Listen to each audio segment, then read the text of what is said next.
আসসালামু আলাইকুম। সকাল সকাল ফজর নামাজ পড়ে চলে আসলাম চান্দা হোটেলে, পুরান ঢাকা। তো এটা হচ্ছে সেই নেহারি, কারণ এটা কোনো সব ভিডিও না। নিজের শরীরকে সুস্থ রাখুন এবং ভালো রাখুন, ভালো ভালো খাবার খান।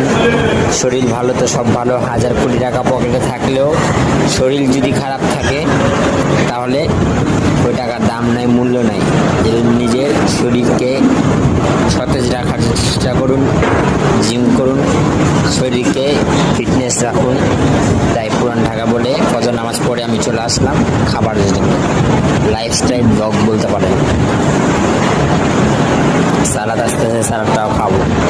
আর এটা খুব সুন্দর লাগতেছে, ভিতরে পাটায় আছে, ইনশাল্লাহ খাবো। এই সকাল শুরু। আসসালামু আলাইকুম, ভালো থাকবেন, সুস্থ থাকবেন সবাই। চান্দার একটা স্পেশাল দই নিয়ে নিলাম, দইটা খাই পেটটা ঠান্ডা হবে।